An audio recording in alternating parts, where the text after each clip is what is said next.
ओम शांति। आज बाबा के 10 जुलाई के महावाक्य हैं। बाबा ने कहा, मीठे बच्चे, देह अभिमान छोड़ देही अभिमानी बनो। देही अभिमानियों को ही ईश्वरीय संप्रदाय कहा जाता है। प्रश्न है, तुम बच्चे अभी जो सत्संग करते हो, ये दूसरे सत्संगों से निराला है, कैसे? उत्तर है, यही एक सत्संग है जिसमें तुम आत्मा और परमात्मा का ज्ञान सुनते हो। यहाँ पढ़ाई होती है, एम ऑब्जेक्ट भी सामने है। दूसरे सत्संगों में न पढ़ाई होती, न कोई एम ऑब्जेक्ट होती है। ओम शांति। रूहानी बच्चों प्रति रूहानी बाप समझा रहे हैं। रूहानी बच्चे सुन रहे हैं। पहले पहले बाप समझाते हैं, जब भी बैठो तो अपने को आत्मा समझकर बैठो, देह न समझो। देह अभिमानी को आसुरी संप्रदाय कहा जाता है। देही अभिमानियों को ईश्वरीय संप्रदाय कहा जाता है। ईश्वर को देह है नहीं, वह सदैव आत्मा अभिमानी है। वह है सुप्रीम आत्मा, सभी आत्माओं का बाप, परम आत्मा अर्थात ऊंचे ते ऊंचा। मनुष्य जब ऊंचे ते ऊंचा भगवान कहते हैं तो बुद्धि में आता है वह निराकार लिंग रूप है। निराकार लिंग की पूजा भी होती है। वह है परमात्मा, यानी सभी आत्माओं से ऊंच है। वह भी आत्मा, परंतु ऊंच आत्मा।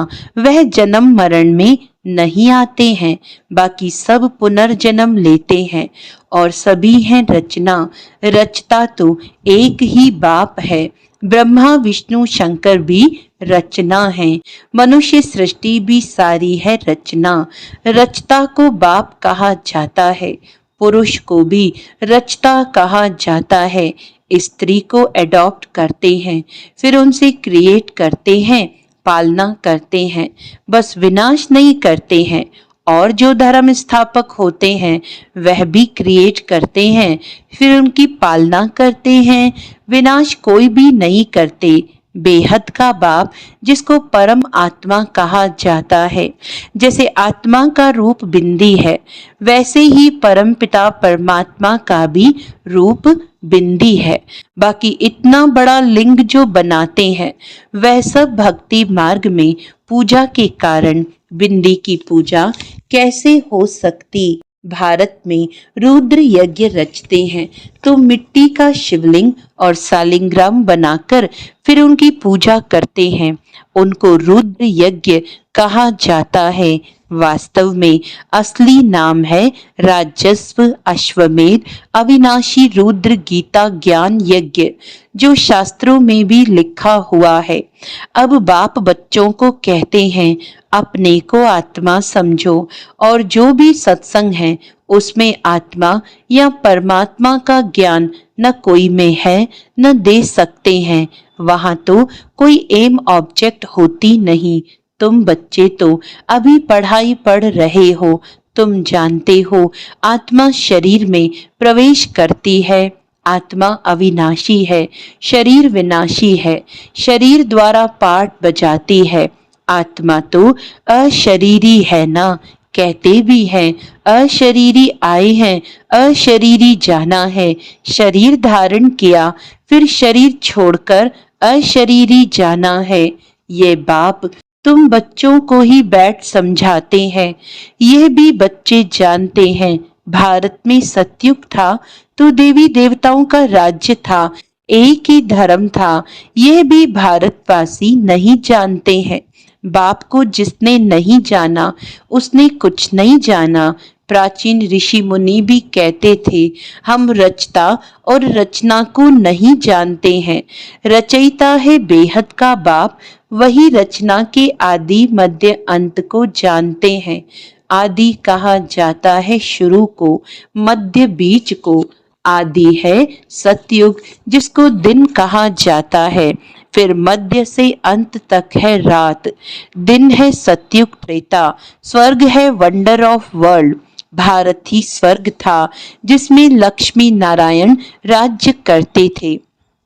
यह भारतवासी नहीं जानते हैं। बाप अभी स्वर्ग की स्थापना कर रहे हैं। बाप कहते हैं तुम अपने को आत्मा समझो, हम फर्स्ट क्लास आत्मा हैं। इस समय मनुष्य मात्र सब देह अभिमानी है। बाप आत्माभिमानी बनाते हैं। आत्मा क्या चीज है यह भी बाप बतलाते हैं। मनुष्य कुछ भी नहीं जानते। भल कहते भी हैं भ्रिकुटी के बीच चमकता है अजब सितारा, परंतु वह क्या है, कैसे उसमें पाट भरा हुआ है, वह कुछ भी नहीं जानते। अभी तुमको बाप ने समझाया है। तुम भारतवासियों को 84 जन्मों का पाठ बजाना होता है। भारत ही ऊंच खंड है। जो भी मनुष्य मात्र हैं उनका ये तीर्थ है। सर्व की सदगति करने बाप यहाँ आते हैं। रावण राज्य से लिबरेट कर गाइड बन ले जाते हैं। मनुष्य तो ऐसे ही कह देते, अर्थ कुछ भी नहीं जानते। भारत में पहले देवी देवता थे, उन्हों को ही फिर पुनर्जन्म लेना पड़ता है। भारतवासी ही सो देवता फिर क्षत्रिय वैश्य शूद्र बनते हैं, पुनर्जन्म लेते हैं ना। इस नॉलेज को पूरी रीति समझने में 7 रोज लगते हैं। पतित बुद्धि को पावन बनाना है। ये लक्ष्मी नारायण पावन दुनिया में राज्य करते थे ना, उन्हों का ही राज्य भारत में था, तो और कोई धर्म नहीं था, एक ही राज्य था। भारत कितना सॉल्वेंट था, हीरे जवाहरों के महल थे। फिर रावण राज्य में पुजारी बने हैं, फिर भक्ति मार्ग में ये मंदिर आदि बनाए हैं। सोमनाथ का मंदिर था ना, एक मंदिर तो नहीं होगा। यहाँ भी शिव के मंदिर में इतने तो हीरे जवाहर थे जो मोहम्मद गजनवी ऊंट भरकर ले गए। इतने माल थे, ऊंट तो क्या कोई लाखों ऊंट ले आए तो भी भर न सके। सतयुग में सोने हीरे जवाहरों के तो अनेक महल थे। मोहम्मद गजनवी तो अभी आया है। द्वापर में भी कितने महल आदि होते हैं, वह फिर अर्थक्वेक में अंदर चले जाते हैं। रावण की कोई सोने की लंका होती नहीं है। रावण राज्य में तो भारत का यह हाल हो जाता है। 100% इररिलीजियस, अनराइटियस, इंसॉल्वेंट, पतित, विशेष नई दुनिया को कहा जाता है वाइसलेस। भारत शिवालय था जिसको वंडर ऑफ वर्ल्ड कहा जाता है। बहुत थोड़े मनुष्य थे, अभी तो करोड़ों मनुष्य हैं। विचार करना चाहिए ना। अभी तुम बच्चों के लिए ये पुरुषोत्तम संगम युग है, जबकि बाप तुमको पुरुषोत्तम पारस बुद्धि बना रहे हैं। बाप मनुष्य से देवता बनने की तुम्हें सुमत देते हैं। बाप की मत के लिए ही गाया जाता है, तुम्हारी गतमत न्यारी। इसका भी अर्थ कोई नहीं जानते। बाप समझाते हैं, मैं ऐसी श्रेष्ठ मत देता हूँ जो तुम देवता बन जाते हो। अब कलयुग पूरा होता है, पुरानी दुनिया का विनाश सामने खड़ा है। मनुष्य बिल्कुल ही घोर अंधियारे में कुंभकर्ण की नींद में सोए पड़े हैं, क्योंकि कहते हैं शास्त्रों में लिखा है कलयुग तो अभी बच्चा है। 40,000 वर्ष पड़े हैं। 84 लाख योनियां समझने के कारण कल्प की आयु भी लंबी चौड़ी कर दी है। वास्तव में है 5,000 वर्ष। बाप समझाते हैं तुम 84 जन्म लेते हो, न कि 84 लाख। बेहद का बाप तो इन सभी शास्त्रों आदि को जानते हैं, तब तो कहते हैं ये सब हैं भक्ति मार्ग के जो आधा कल्प चलते हैं। इससे कोई मुझे नहीं मिलते। यह भी विचार करने की बात है कि अगर कल्प की आयु लाखों वर्ष दें फिर तो संख्या बहुत होनी चाहिए। जबकि क्रिश्चियन की संख्या 2000 वर्ष में इतनी हुई है। भारत का असुल धर्म देवी देवता धर्म है, वह चला आना चाहिए, परंतु आदि सनातन देवी देवता धर्म को भूल जाने के कारण कह देते हमारा हिंदू धर्म है। हिंदू धर्म तो होता ही नहीं। भारत कितना ऊंच था। आदि सनातन देवी देवता धर्म था तो विष्णुपुरी थी, अब है रावणपुरी। वही देवी देवताएं 84 जन्मों के बाद क्या बन गए हैं।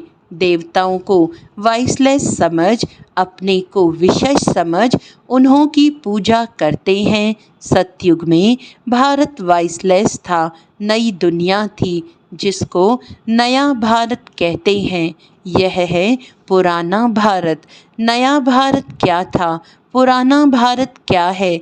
नई दुनिया में भारत ही नया था, अब पुरानी दुनिया में भारत भी पुराना है। क्या गति हो गई है। भारत ही स्वर्ग था, अभी नर्क है। भारत मोस्ट सॉल्वेंट था, भारत ही मोस्ट इंसॉल्वेंट है।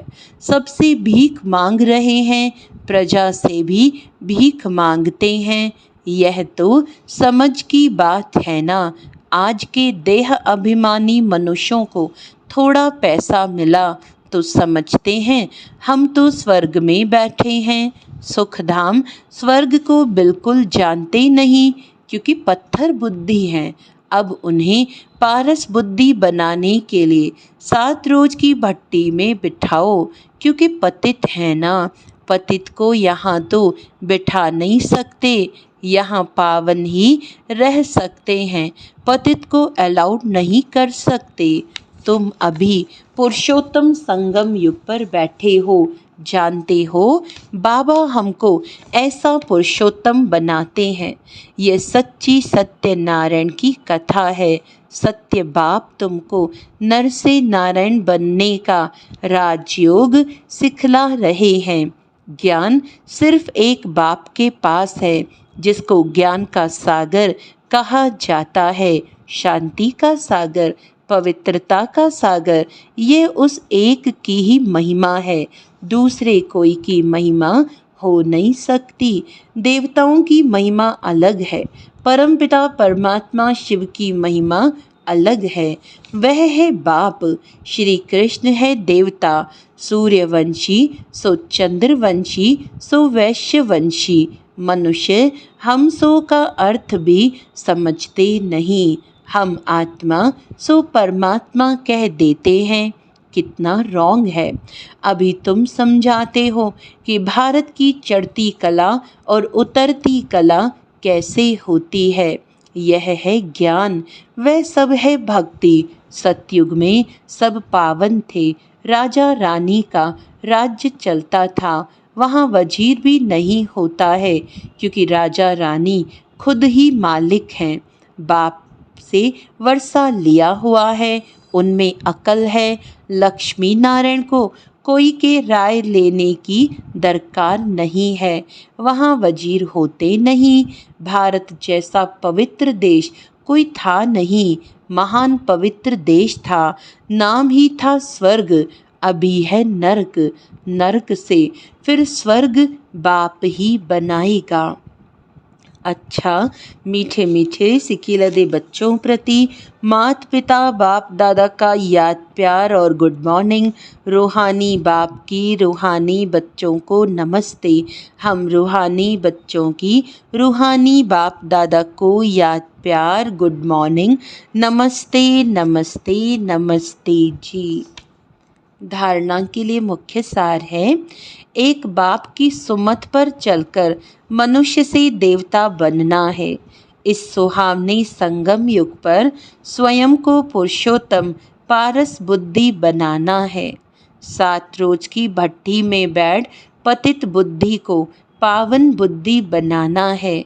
सत्य बाप से सत्य नारायण की सच्ची कथा सुन नर से नारायण बनना है। वरदान है, हर खजाने को बाप के डायरेक्शन प्रमाण कार्य में लगाने वाले ऑनेस्ट, व ईमानदार भव। ऑनेस्ट अर्थात ईमानदार उसे कहा जाता है जो बाप के प्राप्त खजानों को बाप के डायरेक्शन बिना किसी भी कार्य में नहीं लगाए। अगर समय, वाणी, कर्म, श्वास व संकल्प परमत या संगदोष में व्यर्थ तरफ गंवाते हो, स्वचिंतन के बजाय परचिंतन करते हो, स्वमान की बजाय किसी भी प्रकार के अभिमान में आते हो, श्रीमत के बदले मनमत के आधार पर चलते हो, तो ऑनेस्ट नहीं कहेंगे। ये सब खजाने विश्व कल्याण के लिए मिले हैं, तो उसी में ही लगाना, यही है ऑनेस्ट बनना। स्लोगन है, अपोजिशन माया से करनी है, दैवी परिवार से नहीं। अच्छा, आज का अव्यक्त इशारा है, अब सभी आत्माएं एक ही बेहद का परिवार है। अपने परिवार की कोई भी आत्मा वरदान से वंचित न रह जाए, ऐसे उमंग उत्साह का श्रेष्ठ संकल्प दिल में सदा रहे। अपनी प्रवृत्तियों में ही बिजी नहीं रहना, बेहद की स्टेज पर स्थित हो, बेहद की आत्माओं की सेवा का श्रेष्ठ संकल्प करो, यही सफलता का सहज साधन है। अच्छा, ओम शांति।